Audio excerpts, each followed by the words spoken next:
asalaamaaleykum mbokku internetu Légende TV Ngoundiane ñu ngi leen di ziar bu baax di leen jaajëfal di nuyu képp ki nga xamante ne yaa ngi safoo la Légende TV de Ngoundiane ñu ngi lay jaajëfal bu baax te ñu dalal benn ndaanaan bu mag benn jeune poète écrivain ki nga xamante ne doomu Ngoundiane la waaye doomu aussi Mbousnakh la mu nekk ndaw mi nga xamante ne vraiment c'est une fierté pour Ngoundiane waaye c'est une fierté pour tund Ngoundiane bi yëpp xale bi nag mu ngi tudd aussi Ahmadou Lamine Samba Thiaw mi xale bi nga xamante ne c'est un enseignant la nekk auteur bu benn livre bi nga xamante ne mu ngi tudd aussi Wagadi Ndaga.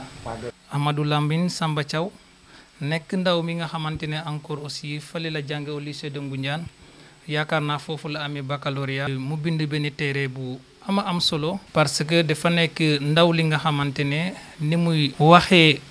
langue bi nga xamante ne mooy làkk olof dafa jéggi dayoo mu nekk fierté nekk li nga xamante ne dafa yéeme lool waaw xarañte boobu mu am nag moo waral mu bind benn livre bi nga xamante ne wala benn téere bi nga xamante ne dafa am solo lool te mu dëpp ak jamono bi tey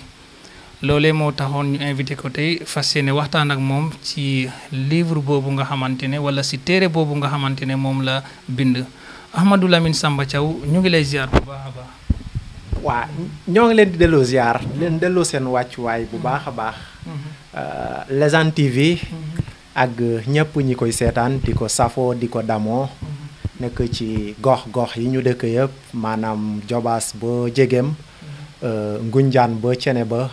yéen rek a jara faale Al Amin le samouraay di leen ci ndokkale bu leen ci delloo njukkal nag ndax mu tax ñuy ngistal ndax dañuy naan soo bañee catu xale doo ko topp di sorxole moo tax ak a neex ñun ñu man wax waaye dëgg wax moom moo ko dàq te waxu kese aussi kuñ ci nax dafa bëgg rek wala mu naax wax nag ki muy jëriñ mooy ki koy teewlu nib sëriñ jël la ca am njëriñ jëf la ko cay jëriñ waaye du lu ñu wax rek nga siiñ wala nga dëkk biiñ njort nag ku mu tax di géeñ mën a doon nit ku diñ kon da ngeen di laaj nag kan laay xuloowaaleel ba ma koy gaaruwaaleel fitna laa xuloowaaleel daaw ci rootiwaat di ko baaxantale Wagadi Ndaga mu di ma ko gaaruwaaleel waaw téere bi comme ni ñu ko waxee rek Al Amin j'espère que man naa ne du ma ne fierté lii bi la mais foofu lañ ko toggee parce que ci rootiwaat ñu ngi ci doon bind lu mel noonu ñun la seti teexas gi doon ne ci numa pas-pas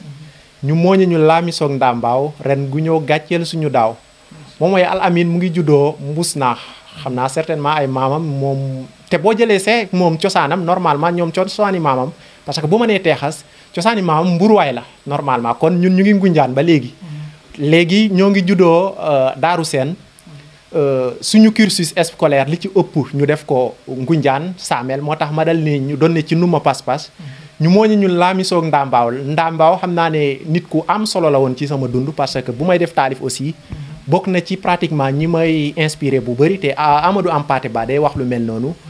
en Afrique quand un vieillard meurt c'est une bibliothèque qui brûle xam naa ne certainement expression yu bëri yoo xam ne ni maa ngi koy exploité tey ci philosophie am laa ko jël comme nag taawla woon nañu daaw rootiwaat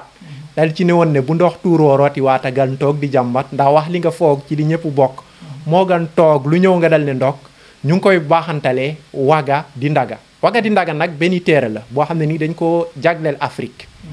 ngir ñu ndëppal ko ci ngir mu mere ki ko tal jagleel ko aussi sous région bi moom mooy Afrique sowu jant ngir ñu xam ne rëqante ndigg gii ñu nekk ci bëgg a falu buur ak foqarti nguur du doon loo xam ne dinañu jëg jagleel ko aussi li ñuy naan Sénégal jàpp ci ni démocratie pratiquement war a doxee fii ñuy naan Sénégal ndax ñun dañoo jàpp ne fu jaay doole nekk kenn waru faa sentu njëkk kon nañ dag buum yi jëkk ba mu des bëree bu koy mbaam rek parce que démocratie moom mooy li nga xam ne ni moom moo def exception li nga xam ne ni moom mooy Sénégal lépp nag ñu teggu ko ci ay woy yoo xam ne ni woyu taalif la am ci yéenay doon werekaan xam nañ sedduñu jotu pënd ñi nga xam ne ni ñoom ñoo fi doon taalif mais dañ ciy taalif ci nasaraan ak wolof am ci yéenay doon werekaan comme taawla woon nañ ci rootiwaat nag ñu ngi koy baaxantalee Wagadi Ndaga effectivement Wagadi Ndaga nekk li nga xamante ne expression bi dafa graaw expression bi boo koy doog a dégg da lay jële feneen parce que j'avais pas compris le mot ou bien le nom Wagadi Ndaga lan mooy Wagadi Ndaga waaw comme nous sommes dans deux mondes parce que wax naa ko nous sommes dans dañoo nekk ci dañoo nekk nasaraan dañoo nekk ci wolof nekk aussi mën a wax ci pulaar mën a wax ci séeréer mën a lii ci leneen léegi dañu expliquer ñoo xamante ne ni pratiquement comprendre ñu ko ci nasaraan parce que dañoo ne xam nga monde bi monde de paradoxe ci la ñu nekk moom mooy pratiquement hasard existé wul te am na loo xam ne ni pratiquement il faut nga jaar ci pour mën a am li nga li woon moo tax ñu dal di ne Wagadi Ndaga littéralement ni ñu ko mën a définir ci français moom mooy apprendre à danser sous l'orage. Mieux tambouriner l'hypnose pour que la vie soit rose, c'est piétiner ses satrapies aux antipodes de la démocratie. C'est-à-dire lépp loo xam ne ni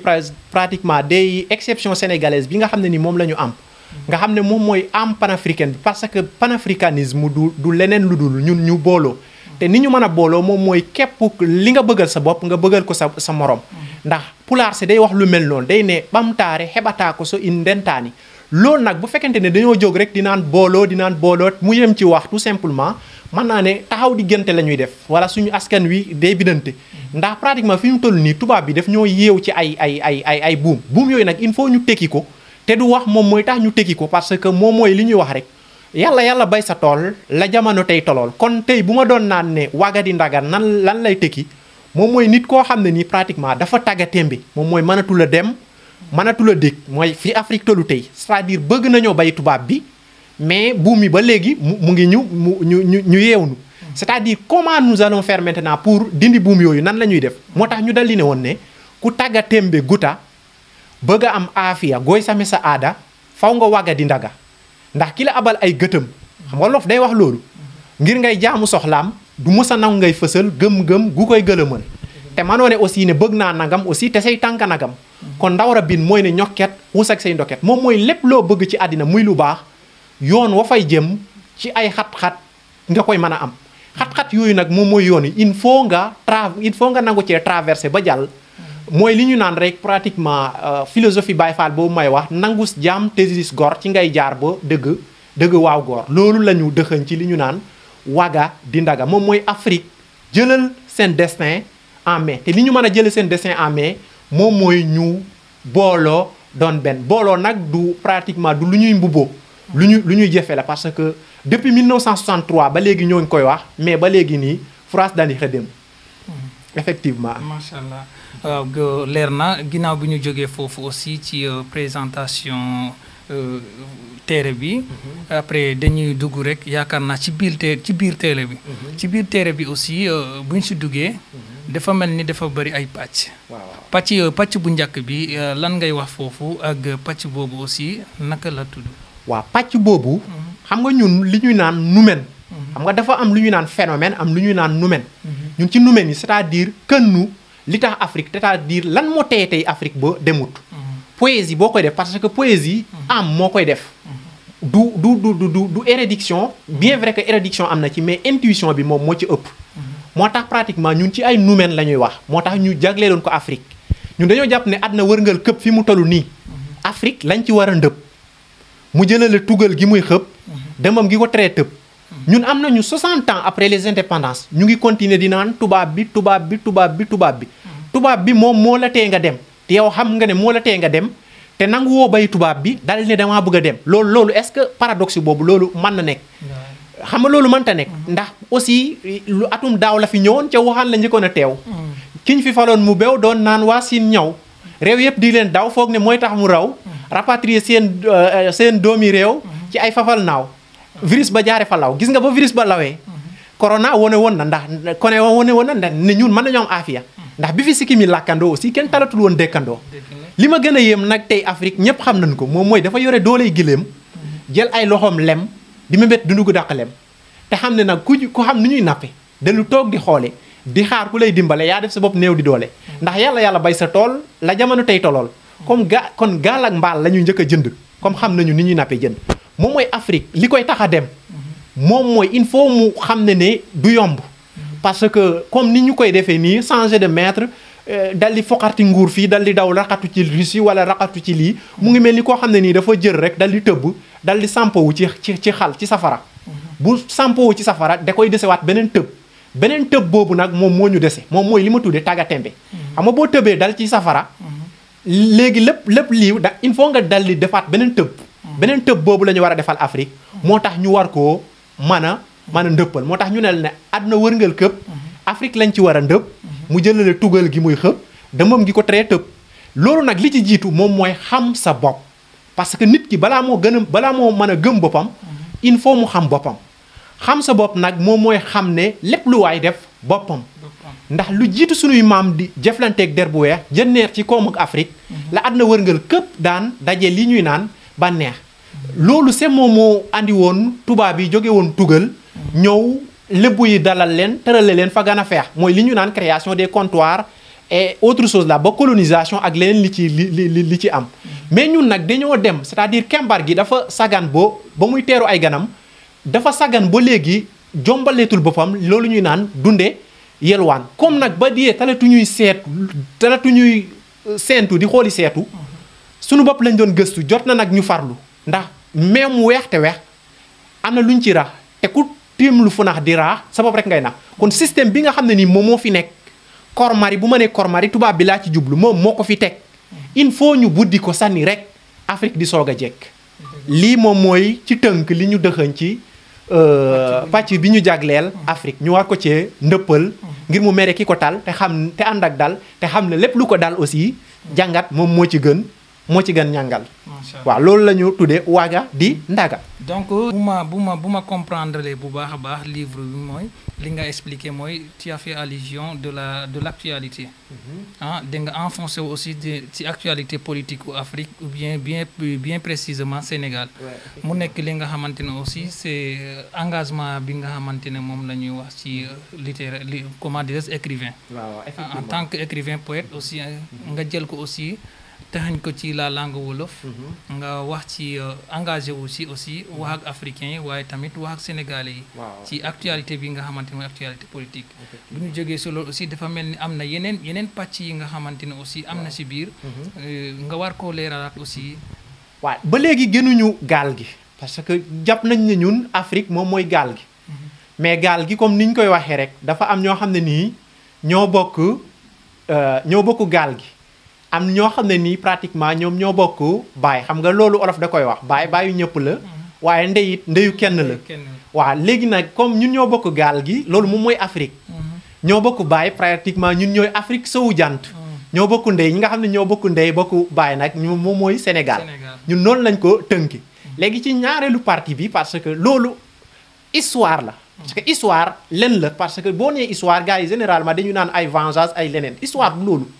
mën naa koo définir rek comme pratiquement ni ko Cheikh Anta Diop définiroon moom mooy yow xam la nga doonoon xam fi nga nekk tey ak xam fa nga bëgg a jëm ñun xam nañu li ñu doonoon parce que philosophie yi ñuy wax ak monde grec bi ñuy wax c'est-à-dire nii ñuy jóge nii di dem Europe di fa jàngi wala leneen ñoom noonu lañ doon demee ci suñu maam yi doon fa jànge ay théorème de Pythagore théorème de Thalès ay loolu yëpp ay africains ñoom ñoo ko defar ba pare dañ koo usurper loolu ñu naan usurpation la ñu def mais mujj pusa bi mu reer xam naa ne loolu moom moo ñu dal comme nag ñun xam nañ ne foofu la ñu nekkoon xam nañu ne fi ñu tollu tey parce que fi ñu toll nii ci altopé la ñu toll ci li ñu naan mondialisation bi léegi nag il faut ñu xam fa ñu bëgg a jëm fa ñu bëgg a jëm nag la ñu fa jële woon loolu rek moom moo ñu fa mënoon a yóbbu parce que tubaab bi mu fi ñëwee def ñoo def loolu ñuy naan politique de diviser pour mieux régner xam naa sax maa ngi koy wax ci biir téere bi léegi nag tant que léegi parce que dëkkandoo ak naataangoo waxtaan bu raxul mooy tax ñu juboo tant que pratiquement amul loolu ñuy naan la CEDEAO des peuples li ñu bëgg moom duñu ko mën a am moo tax te dañoo gis ne effervescence politique bii fi nekk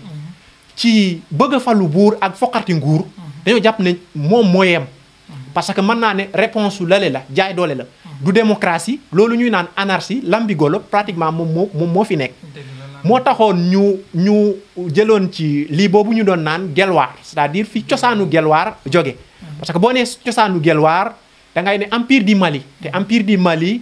Soundiata Keita mën nañoo ne moom moo ko lii woon te Soundiata Keita d'après ñoom ni ñu waxee d'après l'épopée Mandeng quoi xam nga épopée yooyu bu ñu koy def njëriñ li amul li ci am solo mais leçon de morale bi nga ci mën a jànge mu ngi mel ni leeb leçon de morale bi nga ci mën a jànge loolu moom moo am solo parce que Soundiata Keita juddu na ba am ay at yu bëri mënta dox dañoo jëloon yaayam mi nga xam ne ni pratiquement moo doonoon Mari Ndiatta doon ko bund xatal lu mel noonu moom moo tax mu defar lu fer pour mën a jóg moo tax ñu dal di ne baara yeggoo ko ngir xañoon ko laalo taxoon mu ne ñokket ne guy ga simpet chartam di mande la defee woon sow jant ndefleng te képp ku fiy gelwaar ci moom nga doone njàmbaar lawoon ca njarndeem nag ci xadafi lay yem ndax manta wéy te ku ñeme dañ laa déy li nga bëgg ñu gedd boo yoree ku doom di ñedd di ci digleeg waroo cee digleeg cet te góor ci mbaa du yootu ñett bëgg a falu buur lu ko wutale ak foqarti nguur kon rëkkante ndëgg gi nga xam ne ni moom la Afrique sowu jant nekk du ñu mës a jëgg parce que c'est vrai ñu ngi naan ku ne xam ne aussi li ko andi ndax njiit yi dañoo pratiquement fii matière politique u Afrique c'est laay wax mooy 365 jours de politique parce que nit ñi dañoo jàpp ne politique moom moo gën a gaaw pour am parce que da ngay gis nit di gàddu saak di dem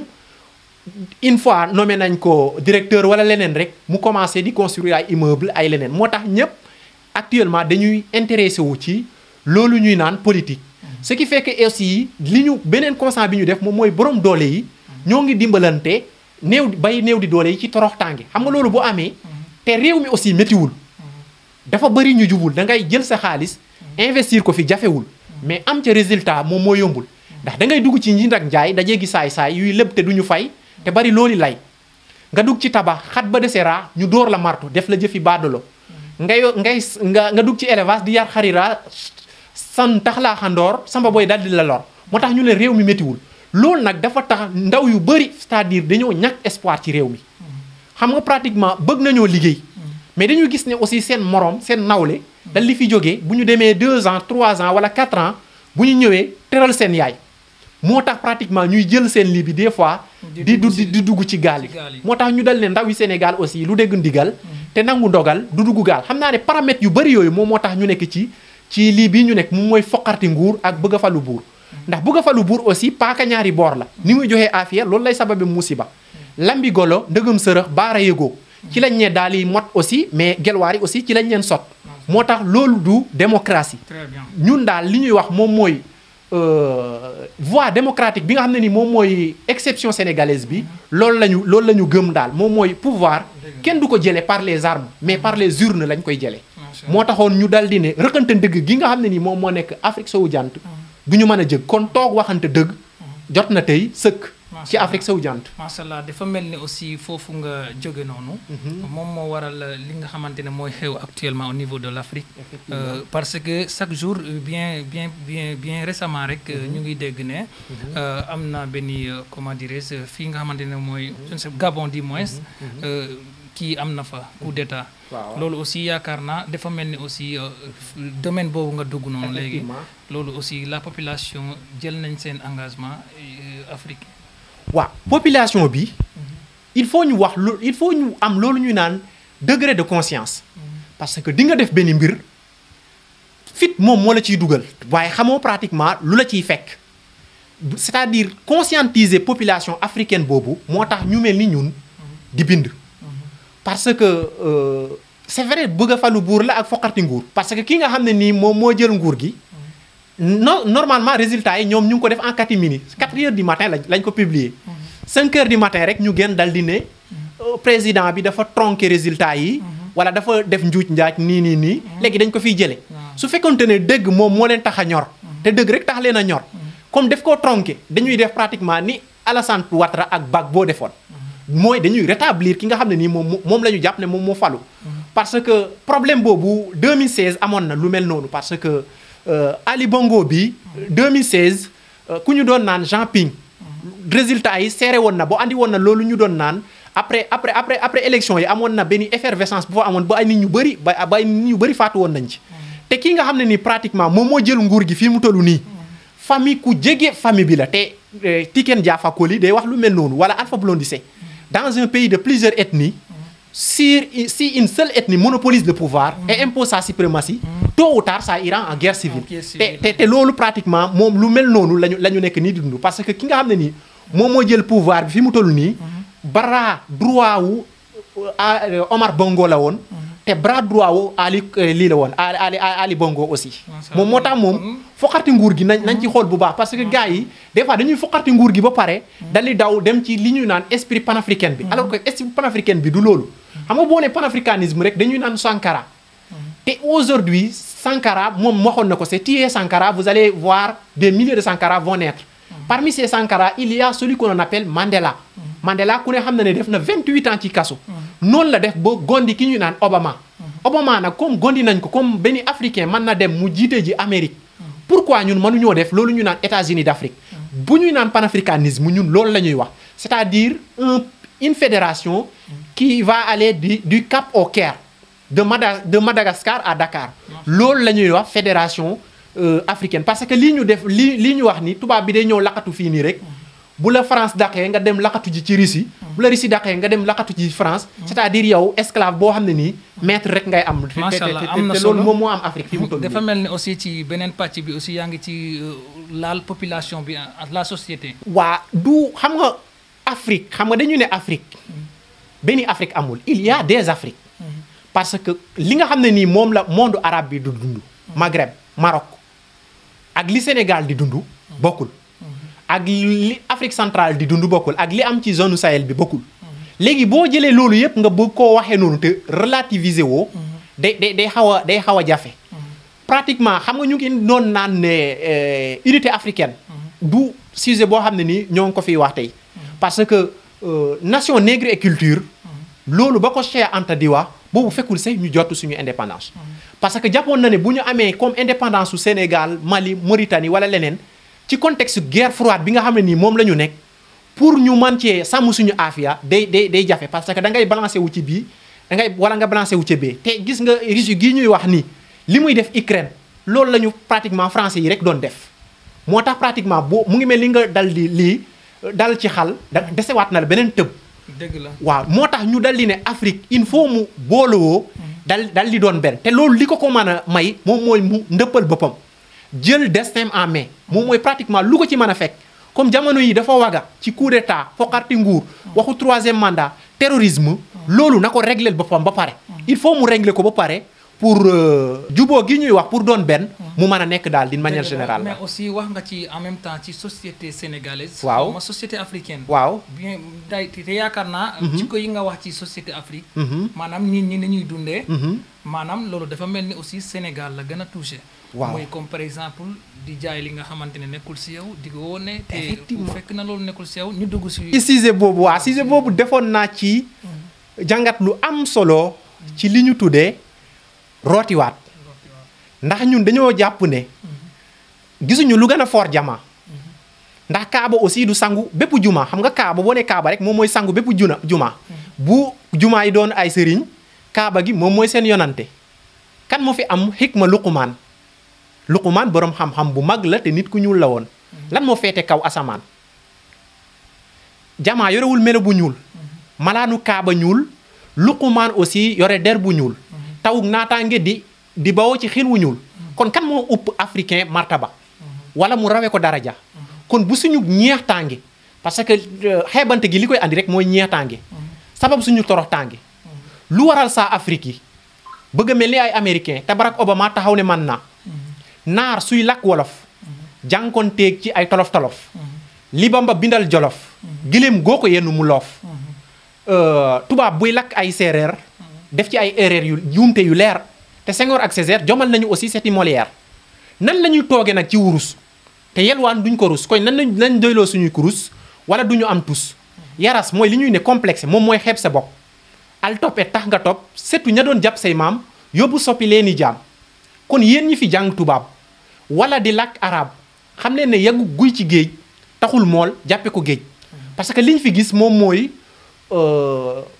buur ak baadoolo amul ñun ñëpp ñoo yem parce que mënoo nekk ci benn réew ñëpp doon ay citoyen nga dal di ne ñii ay citoyen ordinaire lañu ñii ay citoyen exceptionnel lañu borom doole yi nekk di dimbalante ñeneen ñi bay neew di doole yi toroxtaange xam nga loolu aussi bu fekkente ne bëgg nañu àndandoo bi rafet wala mën a li ñuy jegaan ni di ko laaj tubaab yi bu ñu ko defoon Afrique dinañ ko mën a am d'une manière générale. waaw. waaw Al Amine ginnaaw l'émission tire à sa fin dañuy dugg rek ci actualité Sénégal ak en tant que jeune aussi nga nekk enseignant Sénégal ni mu tëddee ak ni muy doxee actuellement ñu bëggoon rek nga wax ñu ban message ngay lancer aussi la jeunesse du Sénégal rawatina jeunesse Afrique. de li ñuy naan de digle moom da nga cay jiitu. effectivement kon li may digal pratiquement sama bopp laa koy digal d'abord. te comme ni ñuy wax rek pusa xam-xam pusa bu reer la. ku ne war na koo mën a lii moo taxoon ñu dal di ne ci rootiwaat. wax li nga foog ci li ñëpp bokk moo gën toog di xaar lu ñëw nga dal di ne ndokk. ñun dañoo jàpp ne wax ma njiit yi nga tan ma dayool la sa askan moom mooy njiit yi ñu am nii. jàpp nañ ne moom la ñu mérité parce que li ñu war a soppi lu njëkk moom mooy jikko yi laa moom buñ ko soppi woon peut-être fi ñu bëgg Sénégal jëm dina fa yëgg. bu ñu soppi woon jikko yi ba pare nag def loolu ñuy naan parce que soo nekkee ci li la war rek mucc ci li la wër moo taxoon ñu amoon benn bataaxal boo xam ne nii ñoo ngi ko bëggoon a baaxe ndaw ñi. ndax dañoo jàpp ne ndaw yaakaari réew mi ñoo ngi leen di dénk ngeen wàññi pox mi xiiroo bi ak ŋaayoo bi xareb xale mooy bëreeg sa doole daan sa doole gën jaay ma doole. yambar yi bëgg koppar te ragal lu tar ñoo fiy jaay sineebar dëkk dinu kar soo dee jàmbaar nag xame li la war jógal bay sa waar bañal toog di xaar ndax liggéey taxul nga am soo ko tegul ci xam-xam kon laata jëf na nga xam ndax xam jëf am ndax aussi ñi nga xam ne nii dañuy jàng ba pare toog di xaar ñoo taxoon se ñun ñuy wax te dañoo jàpp ne lu jar wax ba mar su dee nar nga nar kon bul jàng toog di xaar taskatu yaakaar samkatu mbot comme man nga kot pexe mi walbati ñay ngay jàppe golo ci ñaay su for yombee sëgg far jafe waaye ku yàgg ci fëgg dajeeg sa war sëgg saxal mbaama suli nag ci jooni jooni sooy liggéeyee nii jafe na nga amee ci kon entrepreneuriat mooy liy joxe aafiya ndax teraanga su doon jaay njëg laa di laxasaay kon comme réew mi see méttiwul ndax dañuy naan gisuñu ku leen gën a ris waaye tey li ñu gis mooy jël seen xaalis ron ko ci suufu valise mais loolu taxul réew mi dox kon jël risque investir tout en redressant le tir quoi ndax ki la digg bëf jox la ëf su la jàppee su la jëlee mbaam sëf la lay jàppee quoi moom moo tax ñu dal di ne koo xam ni ñuy nappe dellu toog di xoole di xaar ku lay dimbale yaa def sa bopp néew di doole ndax nan nga yore doole gëléem jël say loxo lem di mébét dundugu dàq lem te ndaw ñu bëri fi mu toll nii ci loolu la ñu toll dañoo jël loolu ñu doon naan jëf jël jaay ko bëgg koo jënde li ñuy naan teg xel te loolu boo ko defee yaakaar ne da nga am muus man ngaa dëqee gaynde de mais muus ngay teere àdduna bi nag tey liñ ci gis moom mooy nax la ci wax moom la ñuy toje loolu ñuy naan bopp ji na doore marto moom moo ñu gënal loolu ñuy naan taaba taaba ndax da nga doon taaba taaba bu mel ni baana baana ña doon taaba taaba bu mel ni baana baana tey ñoo ngi wër naba moom mooy bu ñu jàppee naxa naxa dañuy nayte saay-saay nëb ko ci càkkaay ku ñu leb bëgg laa fayee lay bëgg a jënd teranga noflaay ku bëgg lu yomb nag dootul am lu muy jomb te day jël ay loxoom lem di mébét dundugu dàq lem moo tax comme ni ko maam Cheikh Rafal doon wax rek ku nekk ci li la war mucc ci li la wër kon philosophie Wagadi Ndaga bi nga xam ne nii moom la jagleel ndaw ñi moom mooy jëf jël ñàkk tëdd yore sa njël d'une manière générale. macha allah waaw. Al-Amine. ñu nekk ci situation yu critique. waaw. la politique du Sénégal. le monde politique. Ousmane Sonko. mu nekk ci ay état yu critique. tolof yu am yu doy waar. waaw. léegi aussi nit ñaa ngi wax. depuis 2021 ba léegi. sa gis-gis ci loolu lan. bon sunu gis-gis moom mooy. dina xaw a metti nag parce que Sénégal moom boo fi newul nërëm. généralement doo fi làq ngërëm. Sénégal moom mooy dëkk boo xam ne nii dafa naqaree dunde mais neex a deewe quoi. moo tax ñuy naan nag mënoo di sàkku ngërëm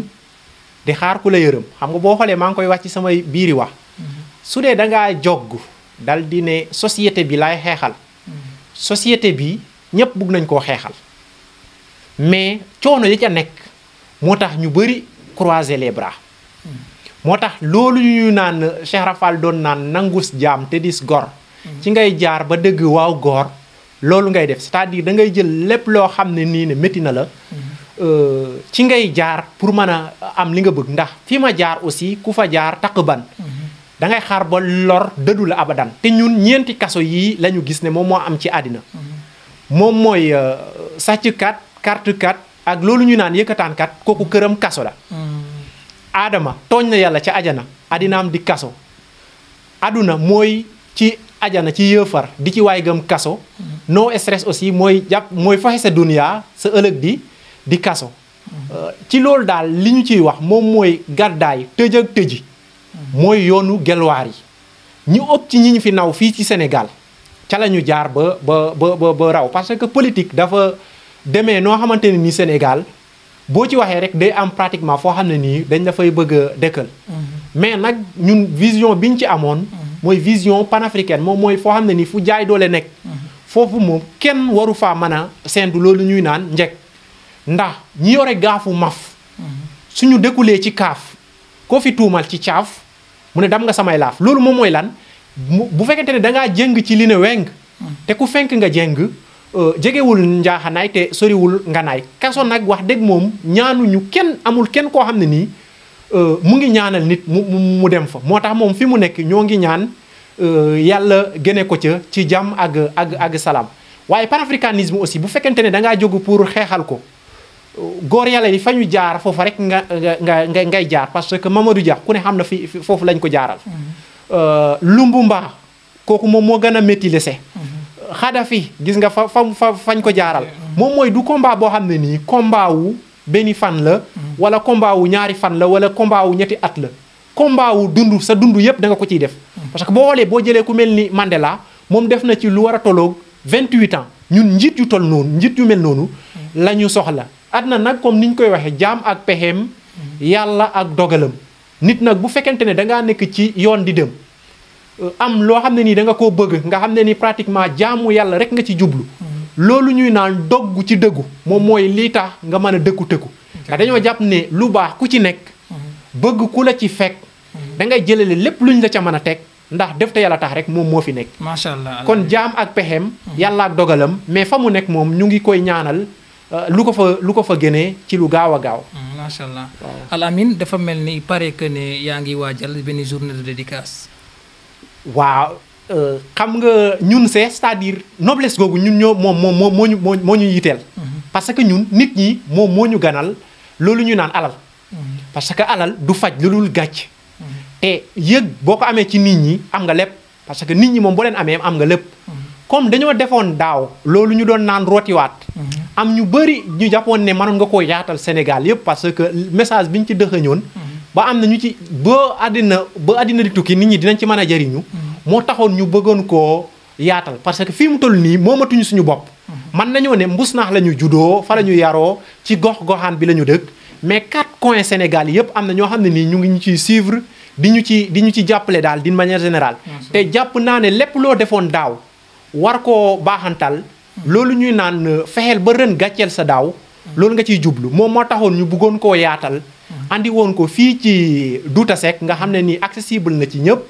ñu di ci woo ñëpp ñi nga xam ne nii ay autorité lañu ay bonne volonté ñoo xam ne nii pratiquement ne parce que jàppale nit ki aussi nañ ko waxaat te lii quoi jàppale nit ki du chaque jour nga di ko may jën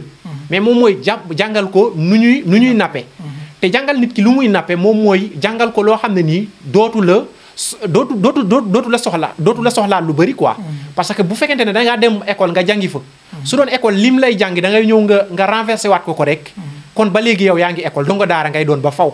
jàppale nit ki nag moom mooy jàppale ko ngir mu réaliser rêve yi nga xam ne nii moom la bëgg ñun rêve yi ñu bëgg moom mooy rêve boo xam ne nii képp kuy julit wala képp koo xam ne nii par exemple ne jàmmi réew mi yitteel na la moom nga bëgg moom mooy journaliste bi di wax te du xool ne pratiquement dinañ ko ci araftu wala di ko ci dànkaafu wala di ko ci lii leneen kilifa diine gi cër gi mu am ko fi politicien bi doon un homme exemplaire boo xam ne nii ku ne dina mën a jànge ci boppam lii ki nga xam ne nii dafa nekk ci yoon di dem ak moo xam ne nii yoon wu mu jël mu xam ne nii moom mooy cause noble ñu jàppale ko ci lii moom mooy combat bi nga xam ne nii moom mooy rêve bi nga xam ne nii moom la ñu dëxëñ ci waga di ndaga ñu ngi ciy woo ñëpp d'une manière générale nu ñu ci nit mën a jàppalee daal boo ñu mën a réaliser rêve boobu nga xam ne ñëpp dañ ciy jariñu parce que ñun intérêt général la ñu jiital ñu ngi ko ciy woo daal din manière waaw mu war a nekk fa nga xamante ne mooy Douta Seck mbokk internetu Légende TV ñu ciy woo toute la population du Sénégal rawatina waa Ngoundiane vraiment kii nga xamante ne moom la ñu invité muy Al Amine nekk benn jeune poète panafricaniste nekk enseignant aussi di jàngale yàlla may ko xam-xam ba mu mën a bind li nga xamante ne mooy téere bi ñu tuddee Wagadi Ndaga nag